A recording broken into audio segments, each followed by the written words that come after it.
Una vez más, el Señor nos permite estar con ustedes y traer otras de esas grandes enseñanzas que el Señor nos regala, justamente para nuestro bien, para que nosotros podamos encaminarnos en su verdad, vivir en ella y creer que esa verdad realmente nos hace libres. De hecho, en este día, el tema que vamos a tratar es conocer la verdad nos hace libres. Y tomamos esa frase de Juan capítulo 8, cuando Cristo en un diálogo muy especial le dijo a los que creían que estaban libres, que eran libres, a los que creían que estaban viviendo de una forma de acuerdo al deseo de Dios, como Dios nos creó, personas congruentes, personas maduras, personas ajustadas, personas que hacían cosas como consecuencia de ser de esa manera. Cristo los enrostra y les dice claramente, y voy a leer: dijo entonces Jesús a los judíos que habían creído en él: si vosotros permaneciereis en mi palabra, seréis verdaderamente libres y conoceréis la verdad, y la verdad os hará libres. Y ellos inmediatamente reaccionaron a eso que el Señor les dijo y decidieron decirle: jamás hemos sido esclavos de nadie, somos libres, somos descendientes de Abraham. ¿Cómo tú te atreves a decir que seremos libres? Y entonces Cristo vuelve con esa paciencia y amor que solo Él tiene y les dijo lo siguiente: de cierto os digo que todo aquel que hace pecado, esclavo es del pecado. Cuando ayer ellos oyeron eso, al igual que hoy, cuando lo oímos nosotros hoy, tenemos una reacción ante eso, una reacción contraria. Y es negar que somos esclavos. Es negar que nosotros somos así como Cristo nos describe, que estamos bajo la autoridad del pecado. ¿Qué es lo que ocurre con nosotros? ¿Por qué reaccionamos así? Una verdad central que no podemos olvidar es que Cristo está diciendo: ¿qué origina, qué provoca, qué produce el que nosotros seamos esclavos? Cristo ha dicho: el que hace pecado es esclavo del pecado. No dijo el que hace mucho pecado, el que peca muchísimo, sino el que hace pecado. Nos está diciendo, nos está conectando con nuestra naturaleza. Nosotros somos pecadores.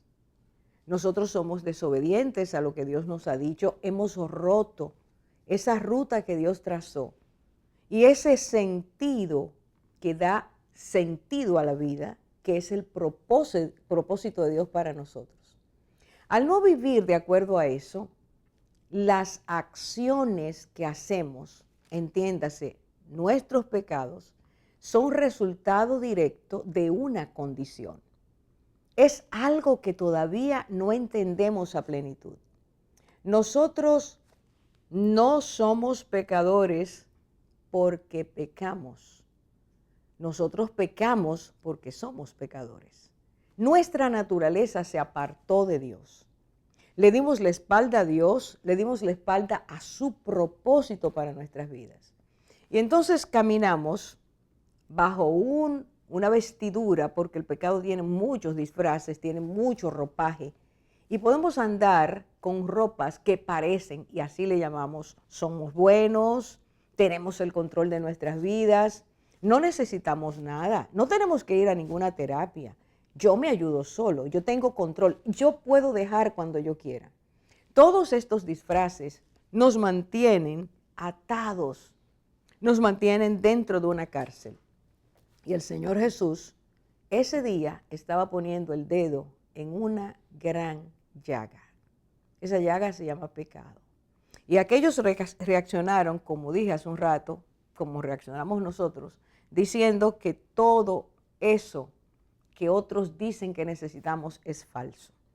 ¿Sabe lo que ha pasado? David lo describía de una forma muy especial y decía que el pecado en nosotros nos engaña, que nuestro corazón está tan lleno de esa esos hábitos, esas costumbres, esa manera de pensar, esa manera de reaccionar, ese desear seguir siendo como somos, aunque en el fondo algunas veces nos damos cuenta que no queremos ser así. Pero el seguir aparentando que somos de esa forma y que tenemos el control, nos hunde cada vez más. Vivimos una falacia y Cristo estaba diciendo ese día, la percepción que ustedes tienen de su libertad y de su forma de vivir es falsa. Es necesario que sepan y nos da la clave. El Señor Jesús dice, si ustedes permanecieran en mi palabra, está dándonos el paso número 1 para llegar a ser lo que Él sigue diciendo, seréis verdaderamente mis discípulos. Cristo está diciendo, todo esto se puede cambiar si ustedes deciden ser mis discípulos. Y un discípulo, y para ellos era muy claro lo que era un discípulo, era una persona que viendo el modelo de su maestro, viendo cómo vivía, viendo cómo pensaba, viendo sus acciones, decidía, yo quiero vivir como esa persona. Yo quiero hacer mi vida como esa persona la lleva. Era un modelo, habían visto un modelo, deseaban ese modelo y decidían seguir a ese maestro. Así que estas personas sí conocían bien lo que Cristo estaba diciendo. Y Él les dijo, si ustedes permanecieran en mi palabra, si ustedes permanecen en aquello que les enseño, esa palabra los va a llevar a ser discípulos reales. Y por lo tanto, y aquí viene el otro, la gran recompensa, conocerán la verdad y la verdad os hará libres. Regularmente, y esta frase se conoce en el mundo entero, aunque no todo el mundo sabe que Cristo fue que lo dijo, nosotros los dominicanos tenemos la bendición de tenerla en nuestra bandera, conoceréis la verdad y la verdad os hará libres. Eso significa que para llegar a la libertad necesitamos dar algunos pasos. El primero es permitir que Dios venga a nuestras vidas. El primero es permitir que necesitamos ese modelo de Cristo dentro de nuestras vidas. No querer algunas cosas, no desear ser humildes como Cristo o amar como Cristo amó, no, desear que Él entero viva en nuestras vidas. Y que su palabra, la cual Él inserta, graba, escribe en nuestras almas, palabras que se vivifican por el poder del Espíritu Santo, traigan a nuestro corazón la determinación de desear ser discípulos del Señor, de permanecer en su palabra todo el tiempo, de oírla, volverla a escuchar, de obedecerla, volver a obedecerla, mantener una manera de vivir que nos convence de que cada día ganamos más, cada día esa esclavitud va desapareciendo. Esa forma de pensar ya no es la misma. Nos molesta ser como somos. Queremos renunciar a todo eso. Cristo empieza a cambiar nuestra manera de pensar. Y Él habla de eso. Él habla de transformar nuestra manera de pensar, nuestra manera de sentir, nuestra manera de comunicar lo que pensamos, nuestra manera de ser. Cambia comportamientos, deshace hábitos, saca personas de la cárcel. Porque el que permanece siendo su discípulo, no nominal, sino real, Él dice que esa verdad que Él coloca, su palabra, nos hará libres. Vivimos en un mundo donde la libertad real es escasa. Y no estamos hablando de libertad solo de hacer lo que queremos, porque hoy se promueve mucho, son tus derechos, vive como tú quieras, esa es tu vida, nadie se meta contigo, no es eso. Es que no somos libres, porque nuestro pensamiento nos ha atado. Y Cristo dijo, el causante de eso, el dueño de la vida del que es esclavo, se llama pecado. Solo Cristo puede quitar eso. Solo Cristo puede traernos realmente a esa libertad. Por lo tanto, se puede dejar de ser esclavo, se puede volver a ser una persona libre en Dios. Ese es su deseo, pero es necesario tomar la determinación. El primer paso es querer permanecer en el Dios que nos lo promete. El segundo paso es, determinar nuestro corazón a hacerlo. La Biblia es muy clara en esto, Dios es muy claro, lo ha escrito. Podemos tener buenos deseos, buen deseo de hacerlo, pero no siempre alcanzamos aquello que deseamos. Hay algo que lo impide. Hay una gran diferencia entre desear y determinarse a hacerlo. Y esa determinación viene por la fuerza que Dios nos da. Queremos hoy tratar este problema sabiendo que en el mundo, hasta que Cristo, no viene a nuestras vidas, no hay libertad real, genuina. Y tenemos una persona invitada que va a decirnos muchas cosas. Va a hablarnos de esa libertad y nos va a decir cómo ocurrió en su vida. Le pido a ustedes que no se vayan de ahí. Esto que vamos a oír es sumamente importante. Ahora regresamos.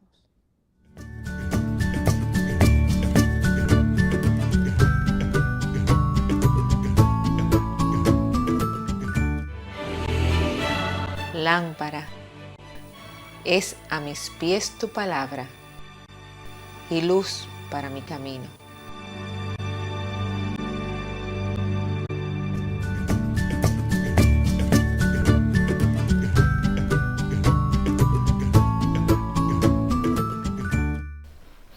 Como les había dicho hace un momentito, tenemos hoy a una amiga y hermana en Cristo, persona a la que personalmente admiro, doña Giralda Busto de Imbert.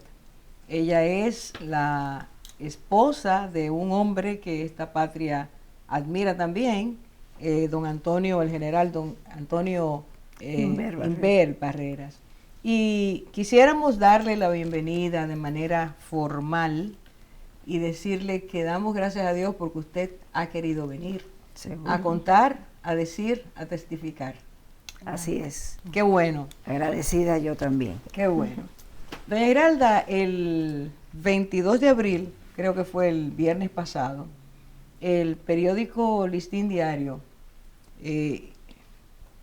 puso un artículo publicado, titulado, como Fundación Fénix, la esperanza de volver a vivir. Y en la introducción de ese artículo, primer párrafo, primeras líneas, se lee lo siguiente. En 1994, Giralda Busto Imbert descubrió la misión que Dios había elegido para ella y la asumió con valentía. Ahí termina la cita.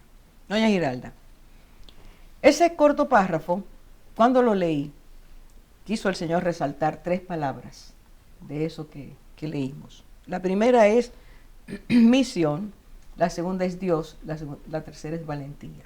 Primera pregunta. ¿Se anima usted a compartirnos qué significa esa misión? ¿Qué es esa misión? Bueno, primero muchísimas gracias por invitarme. Me están dando una gran oportunidad de poderles contar a ustedes y por supuesto van a haber otras personas que lo escucharán. Yo en el 1990, 7 de septiembre, entré a un programa de recuperación. Ese programa, cuando yo lo cumplí, fueron 5 meses, me cambió la vida. O sea, yo puedo decir que eso fue un antes y un después. Y a partir de ahí, yo me sentí relativamente libre. Y yo decía, bueno, mi misión ahora es llevar este programa a la República Dominicana. Porque yo sabía que así como yo, muchísimas personas habían ido a Miami a recibir ese programa de tratamiento. Pero era costoso. Entonces no todo el mundo tiene ese dinero para emplearlo en eso. O no lo tiene, y son muchos los que sufren de la enfermedad de la adicción. Entonces yo decía, yo tengo que dar esto, y eso fue, y tengo la seguridad que eso fue movido por Dios, porque siento que Dios me rescató de las garras del alcohol y de las pastillas, que de eso no hemos hablado, porque yo también tomaba pastillas para dormir, y ansiolíticos, y todo lo que conlleva. Es más, estaba acostumbrada que si tenía un dolor muscular había que tomar un anti, qué sé yo qué, y para dormir, pero sobre todo hago mucho hincapié en el dormir. Y hoy yo puedo decir que tengo 31 años y medio que ni tomo pastillas para dormir. Gloria a Dios. Ese es un testimonio. Amén. Y es Gloria un a Dios. testimonio que para mí es, bueno, yo no lo creía, honestamente. Cuando llegué al hospital, ellos me dijeron, me quitaron las pastillas, por supuesto, yo las llevé y me las quitaron. Y yo dije, no voy a poder dormir. Y el director del programa me dijo, no te preocupes, nadie se muere por no dormir. Y a partir de ahí, pues mi cuerpo, mi organismo fue reaccionando a la parte normal de tomar el sueño como debe de ser, sin tener necesidad de tomar nada para inducir al sueño. Y la valentía, eso es algo y ustedes me van a entender, porque pertenecen a una sociedad. Yo tuve temor, tuve miedo de enfrentar a la sociedad a la cual yo pertenecía. Primero, porque no sabía si me iban a entender. Y lo otro, que me podían rechazar. Entonces, ahí me llené de valor, cosa que también siento que Dios me lo dio, porque yo no creo que yo haya sido tan valiente, pero Él sí me la dio. Me dio valor, y el que más valor me dio fue mi esposo. Sí, porque estando en el hospital, yo tuve un encuentro con personas de aquí, y yo llegué desesperada, llorando, porque se lo iban a decir al presidente. Y él simplemente me dijo, pero por eso tú estás llorando. Pues yo se lo voy a decir. Y fue una gran cosa, porque después yo le solicité una vivienda para desarrollar este proyecto del centro de recuperación. Y él le dijo a mi esposo, ya quiere esa casa para juntarse ahí para beber. Y él le dijo, no, presidente, es todo lo contrario, porque ella tiene en mente crear por donde ya pasó, un programa de tratamiento que pueda ayudar al alcohólico, al adicto, a recuperarse, que esa es la idea. Yo les decía a ustedes, antes de entrar al programa, que yo siento que yo no me hubiera recuperado simplemente por ir a los grupos de autoayuda. Yo necesité este programa, que es internamiento, que es un proceso que puede durar 3, 4, 5 meses, dependiendo el grado de aceptación del paciente.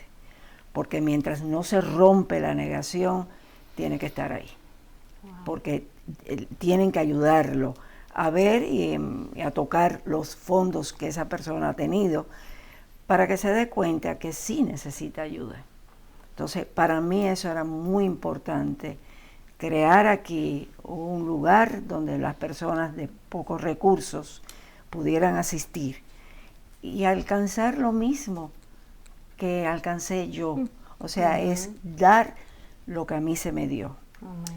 Y puedo decir que el martes me llegó un escrito, una oración, donde hablaba del mar muerto. Y yo no quiero ser un mar muerto, por eso estoy aquí. Yo quiero ser agua viva que corra y que corra hacia los lugares que más se necesita. Que la mujer que esté atrapada en este momento en el alcohol o pastillas, que por favor, que hay solución. Así es. Hay solución, que es lo importante. Existe la esperanza, pero no solamente se queda en la esperanza, es una realidad. Que si tú aceptas que tienes una condición, simplemente buscar ayuda. Yo estoy dispuesta a pasar los mensajes. Y yo le tengo una pregunta, doña Giralda. Usted que menciona así toda esa valentía que usted tiene alguna anécdota, cómo usted enfrentó esa sociedad, cómo enfrentó tal vez a su familia, en ese momento en que ya decidió, sí, esta es una misión que el Señor me puso, quiero llevar esto a bendecir, como a usted fue bendecida. Bueno, la familia aceptó inmediatamente, o sea, al cabeza de familia aceptar y darme el valor y darme el apoyo pues los demás, es más, uno de mis hijos me dijo, cuando yo le comenté que venía aquí, digo, ¿te afectaría que yo haga este programa? Me dijo, no, yo me siento muy orgulloso de ti. Yo le dije antes de empezar que el Señor una vez más había derramado sobre usted valentía hoy para venir aquí. Yo lo sé, pero ha habido mucha oración y esa oración fue escuchada. Y vuelvo y repito, ese mensaje el martes me dijo, tienes que derramar esa agua, esa verdad que tú tienes, que tú has disfrutado. Para mí esto ha sido un tesoro, que lo encontré, pero no me puedo quedar con él, tengo que darlo. Tengo que darlo. Y así Y mismo tu usted mamá, dice. y tu mamá fue un gran instrumento en esos momentos. Que me abrió su programa y nos pedía que fuéramos a hablar y ella salía siempre asombrada de las cosas que decíamos. Así que le das las gracias. Gloria a Dios por eso. Escuchándola, doña Giralda, viene a mí parte del pasaje que se compartió hace un momento en el segmento anterior. Usted reconoció su necesidad, usted conoció la verdad y dio el paso y fue libre. Sí, pero no es tan fácil. No, no es fácil. No es fácil, uno reconoce que tiene un problema, pero es difícil aceptarlo. O sea, porque hay un miedo a que, como digo, sobre todo el alcohol es una droga que está aceptada socialmente y donde quiera que te invitan, si no te ven un vaso en la mano, de una vez están insistiéndote, ay, pero toma algo, ay, pero toma algo. Claro. Y yo estaba muy nueva, muy cruda en eso, que cómo me iba a defender porque es un ataque. Sí. O sea, uno se siente atacado y uno sabiendo que no puede o que no debe. Porque uno no es suficiente y 100 no bastan. O sea, después que tú te tomas el primero, ya tú no sabes cómo vas a parar. Entonces, sabiendo eso, uno se asusta ante estar en un grupo y que tú sabes que te van a ofrecer. Bueno, yo puedo agregar que es tan difícil porque tengo un amigo que sus amigos se burlan de él porque no bebe ahora, pero atravesó ser adicto al alcohol, fue liberado, o sea, pudo salir y aún sus mejores amigos se burlan de por qué no bebe ahora. Entonces uno dice, no entiendo. ¿Y son amigos? Es lo que digo, No son creo, amigos. No pero creo. Cuando es un amigo, es amigo. Ayuda al otro a salir adelante en ese proyecto Pero de vida. muchas veces la persona que es amiga tuya piensa que como ya te bebe así, ya tú eres capaz de hacerlo y creen que te están estimulando y lo que están haciendo es dañándote. Pero tenemos que hacer una pausa. Ahora mismo regresamos. Esto se está poniendo muy bueno.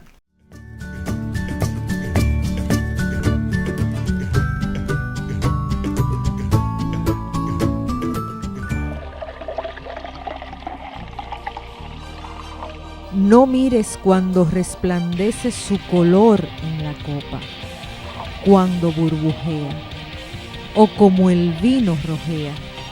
Entra suavemente, pero al final, como serpiente muerde y como víbora pica.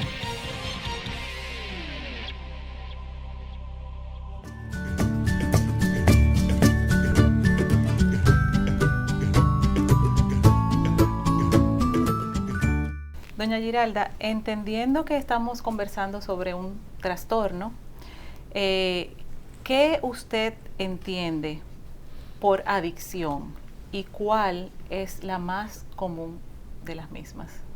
Bueno, el trastorno no es más que una enfermedad progresiva, crónica, y esa enfermedad es física, mental y espiritual. Son basadas La en totalidad del sí. ser humano. El ser. Y lo que yo comentaba anteriormente, que la mente enferma el cuerpo y el cuerpo enferma la mente. ¿Por qué? Porque es una enfermedad que es obsesiva, compulsiva. El individuo no puede parar. Quizás un día lo haga, o otro día también, pero normalmente el adicto, la mente le dice, consume, tienes que beber, porque es como una muleta, como una forma de apalear las emociones. Entonces, digo, eso es lo que uno piensa.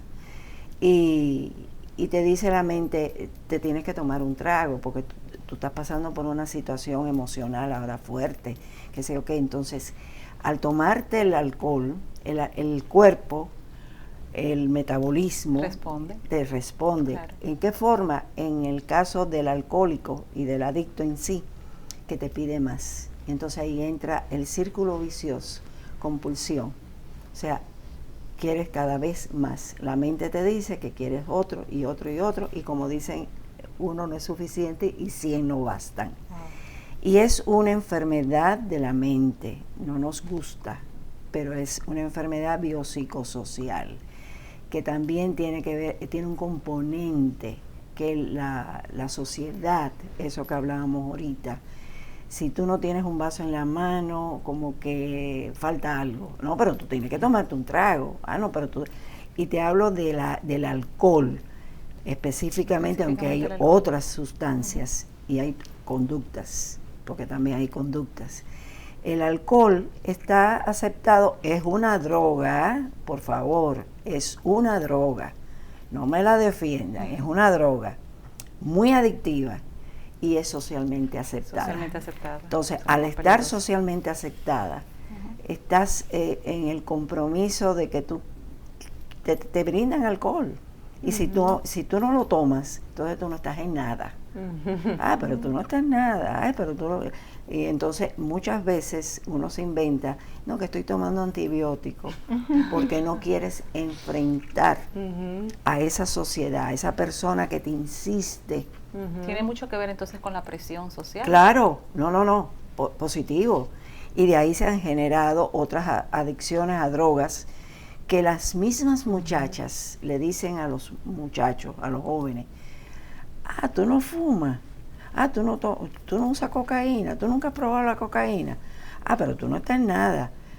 Jovencitas de 16, 17 años que ya están incursionando en la marihuana, y ya esto es que ya no es marihuana, ya no es cocaína, ya es crack, ya es el éxtasis, ya es como un afán de consumir algo que te cambie tu sistema. O sea, es algo, yo lo veo hoy como una locura, y lo es, porque tú tratas de consumir para estar a tono con el grupo, o sea que hay una presión. Y consumir algo que sabes que te hace daño. Te hace daño.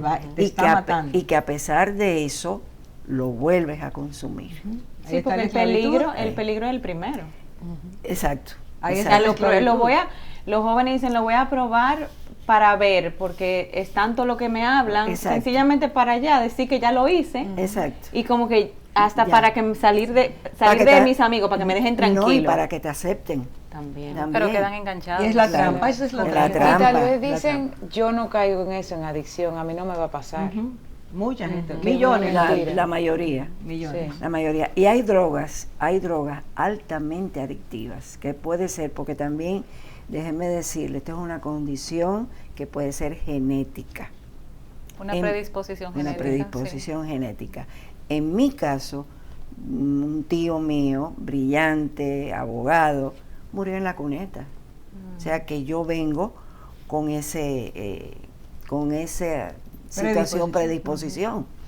O sea que me tengo todavía que cuidar más para todo, porque yo puedo, y se cambia de consumo.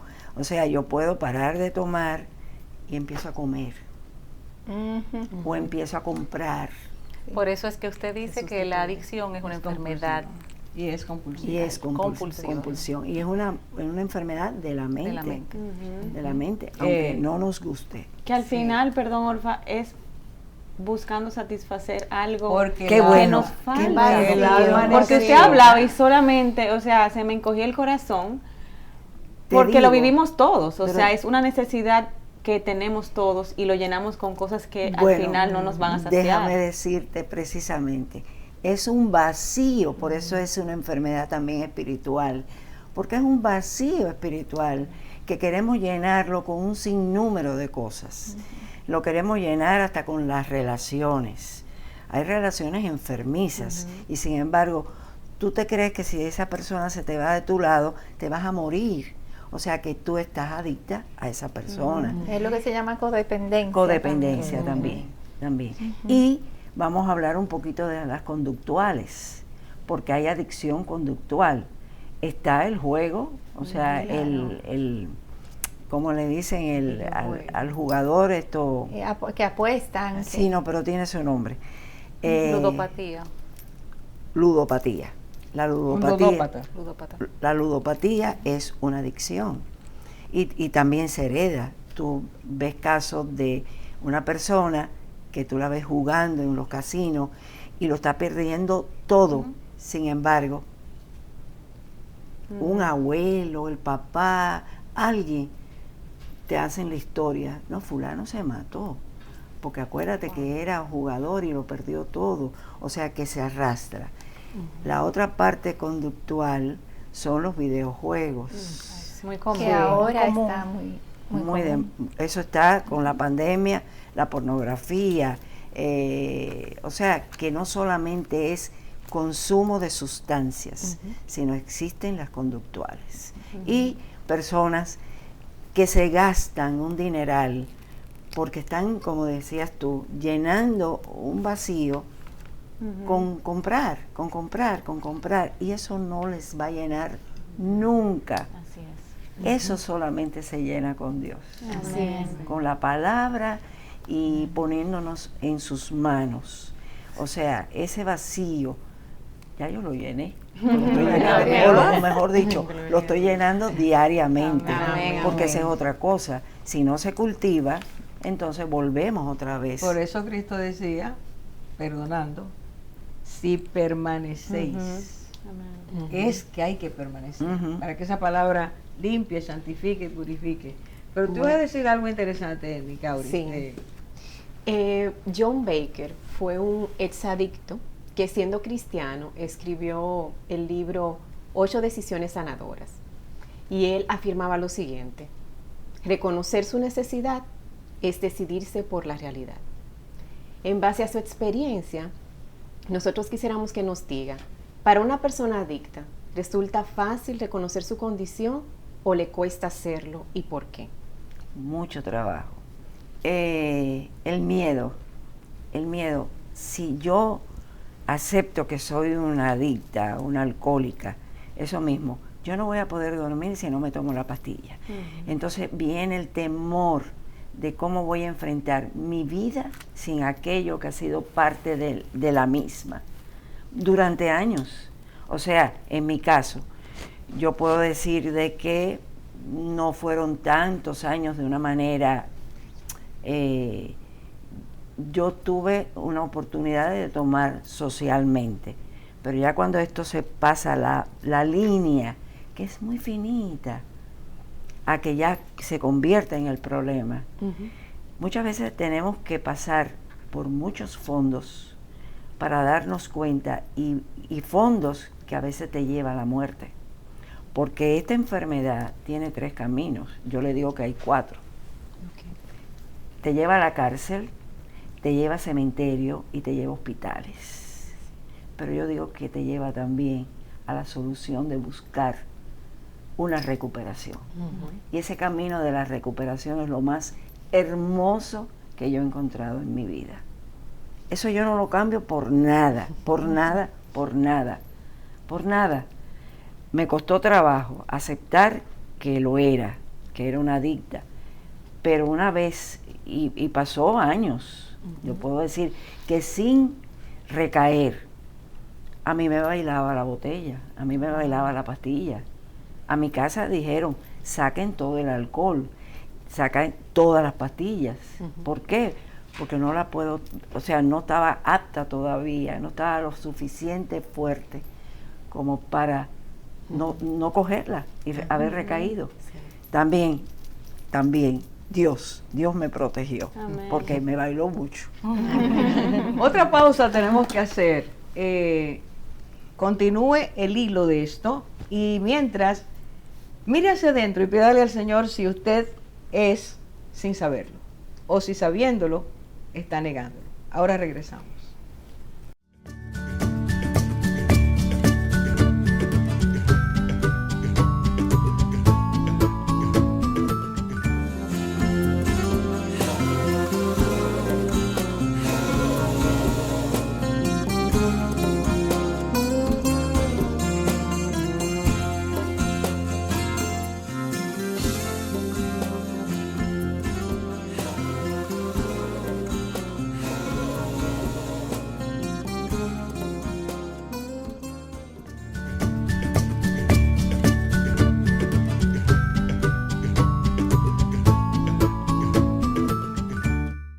Doña Giralda, ¿cómo podría usted describir la condición física, emocional y espiritual de un adicto? Las emociones para un adicto le es muy difícil manejarlas. Y como le es difícil manejarlas, y te estoy hablando emoción de tristeza como de alegría, es difícil. Entonces buscan físicamente una muleta, que pudiéramos decirle el alcohol, la droga, el cigarrillo. Es muy frecuente ver a una gente que prende un cigarrillo cuando va a hablar o cuando tiene algo que, o se toma un trago. O sea, es como una manera de apoyarse en algo. Y espiritual es porque se trata de llenar un vacío. O sea, la persona que sufrimos de esto y estamos en consumo o estamos activos, sentimos un vacío muy grande interior. Entonces, cuando tú descubres que ese vacío, hasta que tú no lo llenas con Dios, con su palabra, de que Él está ahí para ti. De hecho, hay un paso que dice, decidimos poner en nuestras vidas y nuestra voluntad al cuidado de Dios, como yo lo concibo. Y yo te digo que al cuidado de Dios, nuestros pensamientos y nuestras acciones. O sea, cuando tú empiezas ya a caminar en que Dios es el que rige tu vida, que su voluntad para ti es lo importante, no la tuya, eso es muy importante. Nosotros no nos basamos en mi voluntad, sino en la voluntad de Dios. O sea, cumplir esa voluntad. Empieza a llenarse esa sensación de vacío y ya tú no necesitas, porque en casos tú dejas una droga y tú cambias. ¿En qué sentido? Bueno, pues empiezo a comer de una manera compulsiva, porque ahí es donde se nota la parte física, que viene la obsesión y después viene la compulsión. Y tú cambias, tú no te das cuenta y sales todos los días para la calle a comprar algo.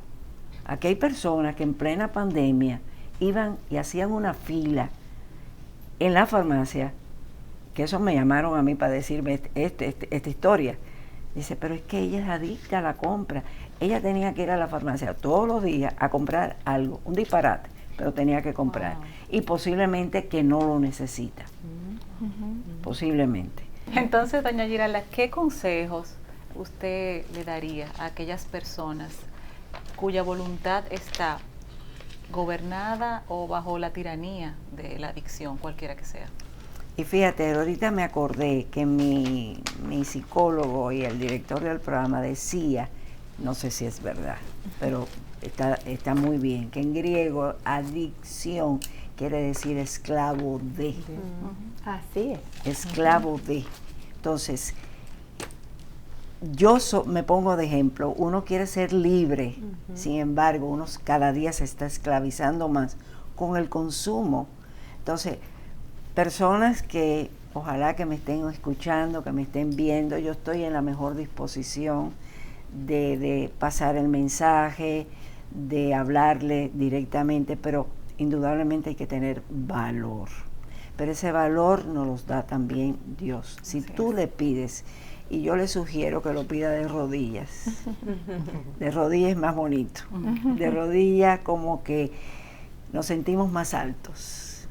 Y poderle decir con humildad, Señor, ayúdame, yo quiero dejar esto, porque no es verdad, y lo digo por experiencia, que uno se siente, al final ya uno no se siente bien cuando consume, uno no quiere. Entonces es la parte física de la enfermedad y mental la que te provoca a buscar eso que tú sabes que te está haciendo daño. Por eso es que Fundación Fénix, yo quise crearla para dar ese programa de tratamiento, porque es importante pasar por un periodo de no solamente de abstinencia, por supuesto, pero es más fácil cuando tú estás trancada en un sitio donde tú estás recibiendo o retroalimentándote de tanta conocimientos de los psicólogos que te van llevando y te van llevando a enfrentar esas emociones que tú no sabías o que eran parte del como que lo usabas como excusa para tomar. Las justificaciones. Una justificación. El resentimiento. Estoy resentida con mi papá. Entonces, pues figúrate, estoy resentida y como yo no puedo sentir esa emoción porque no quiero sentirla, no quiero, entonces el alcohol me hace evadirla y olvidarla. Aturdimiento emocional. Pero total, que se vuelve un círculo vicioso. Así es. Giralda, y dentro de lo que es ese marco amplio de las dificultades, yo creo que tenemos que hablar un poquito, bueno, un poquito es difícil, porque es tanto lo que hay que decir, que enfocar la cosa chiquitita no se puede. Pero una persona que continuamente actúa obsesiva, compulsiva, termina siendo, por eso que usted decía ahorita, la persona que va a comprar algo que no necesita y tiene que hacerlo todos los días, comprador compulsivo, termina teniendo otro problema, que es la acumulación. También, sí, lógico. O sea, que un problema, como dice Te la lleva Biblia, a un otro. abismo llama a otro abismo. Y la persona va cayendo de esa manera. Sí. Y además te afecta económicamente, Bueno, porque ni llega un hablemos de momento... eso, porque la persona termina en el desastre. No, y hay también la adicción al gasto. O sea, existe que tiene que gastar y se van envolviendo en préstamos y quieren... también tenemos que poner un freno a la parte como la sociedad también y la los anuncios te van llevando a que para estar a la moda tenemos que usar esto y aquello, el consumismo. Entonces, yo a lo mejor lo que tengo es un sueldo de una secretaria o de algo y sin embargo me están bombardeando donde quiera que voy, entonces yo me enredo en gastos y hay personas que han llegado a pedir a prestamistas dinero prestado porque tienen que comprar un carro, porque tienen que cambiar el carro, entonces porque ya ese carro, entonces esa es otra situación y muy, muy dura, porque no tienen el dinero y entonces esos prestamistas no juegan, o pagas o pagas. Todo eso es presión social. Ese también, o sea, porque yo tengo que cambiar el carro, el que me ve este zapato y no le guste, bueno, pues amiga, mire para otro lado, porque yo lo voy a seguir usando, porque si no tengo para comprar. ¿Y cómo afecta a las personas alrededor? Porque todas esas conductas afectan a las familias y a todo el mundo. Y fíjate, yo quiero, antes de terminar, hacer un llamado a la familia. La familia es fundamental para que ayude al adicto.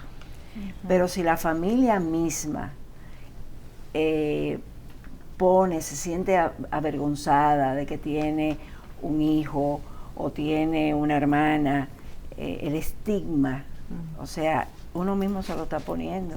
O sea, ¿cómo queremos pedir que la sociedad acepte esta enfermedad y hasta que den más ayuda? Porque queremos más, necesitamos más ayuda. Si nosotros mismos estigmatizamos al familiar o al amigo, no, tenemos que hablarlo, tenemos que buscar ayuda. Y si el adicto no acepta, existen las intervenciones.